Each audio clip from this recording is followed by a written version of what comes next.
My name is James Ruder, and I'm in the wooden pallet recycling and manufacturing industry. We service the local market in Denver, Colorado, and we ship about 500 or 600 miles in the region around Denver.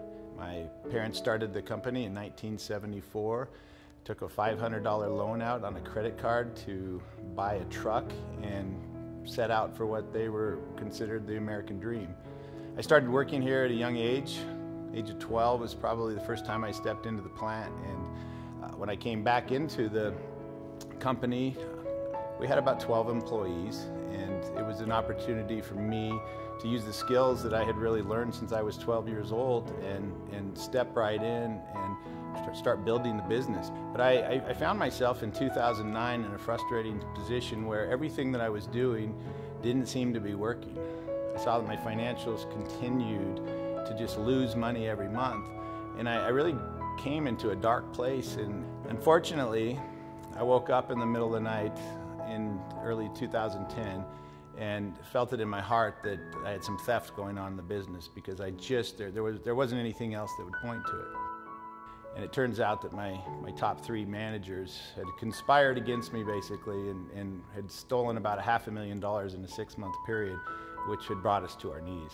I mean, these were guys in my inner circle, and every time that I had a concern or a question about anything that was going on out in the plant, things that I thought might be where I was losing money, I was always telling them. So they would go check it out. They would pat me on the back and tell me they were going to take care of it. And then the whole time, these were the guys that were really closest to me and were hurting me. I had thyroid cancer in the past, and I knew what it felt like for a little while to have the thoughts of I'm dying, and I knew going through that the business was dying. I didn't know when though. It was something that I couldn't stop, and the day that I figured out that I was actually being embezzled from and got rid of everybody, I no longer had cancer. The business was very sick. It was very weak. But I found myself starting to be willing to look for help. And I look back in time now and realize that where I was really at was just this point of discontent. In 2012, my family went to Peru.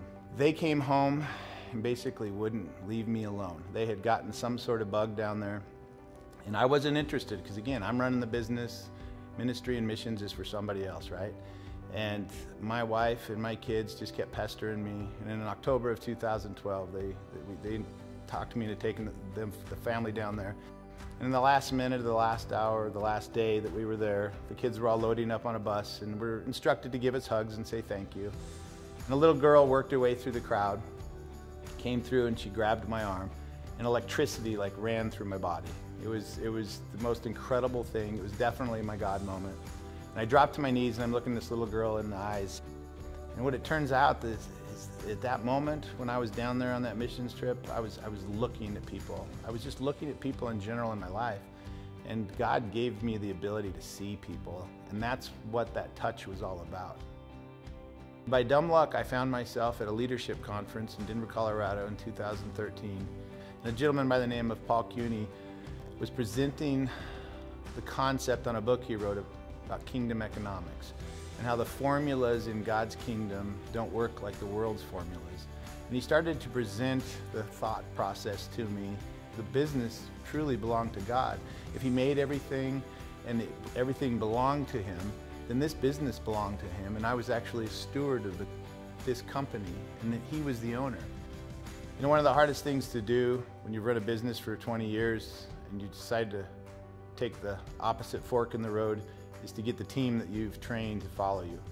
The most effective thing I did to get that rolling is I looked at my customer base. When we've got customers that treat us poorly, that bring a poison into our business, meaning those zeros, those dollars, they're not my provider. Those customers that are treating me so poorly, that's not my source, that's not my income. If I'm really going to step out in faith and I'm really going to give this to the Lord, then I need to have a conversation with these customers. And I sat my management team down and my sales force, and I told them, you know, hey, we've got our top 10 customers here. 3 of them treat us awful. And my management team, like, you can't do that, boss. There's too many zeros behind that. I mean, they started freaking out, you know. What's going to happen if you lose hundreds and hundreds of thousands of dollars to the business? And And I looked him in the eye and I told him it didn't matter, that they were a bigger priority to me. And the first customer, he heard what I said and he dropped his head at the table. And I mean, it was just like, he just repented. He apologized. We fixed that relationship and he's become an amazing customer. The second one pretty much just stared at me across the table, told me that yeah, we don't appreciate you. It's about the price, nothing else matters. And if you can't get it done, we'll find somebody else. And I've never done business with him again. The third customer responded that same way, but 6 months later came back to me and asked me for forgiveness. We've started doing business and their business has doubled. The cool part in it though is that God replaced that piece of business that we walked away from fivefold. And that year ended up being one of our most profitable years in the history of this company. At the same time, we were desperate for employees. My business was still a mess. We had at least 15 positions opened and 25 more that we just had warm bodies in. We were having production problems, we were having quality problems, we couldn't get a customer happy if we wanted to. And my poor customer service department, all they did was make promises that we couldn't deliver on. And it was wearing people out. Out of desperation, I sat down with my team and I decided to reach out to some agencies that place refugees. We hired 7 of them and they came in and we thought we had the silver bullet. It worked so well. They were outperforming employees that I had in here and we really thought we had gone on to something. But what I found also is that this sensitive spot that God had placed in my heart in Peru, I immediately recognized in the refugee face. And I knew that that was something that he had done to me. And again, when I tell you, I saw these people. I didn't just look at them. And I have more purpose in my life than I've ever had. If you came and offered me to buy this business 5 years ago, I would have given you a sweet deal. I wouldn't let go of this thing for anything. This is the reason I get up every day, to come out and to see these smiling faces.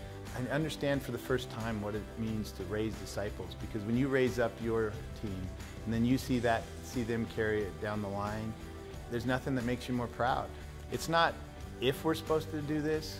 We've absolutely been called to do something different with our lives. We're called to take care of others. We're called to have an impact in our circle of influence. And it's much easier for us to find reasons not to do it, but I would challenge you to be more concerned what happens if you don't do what God's called you to do.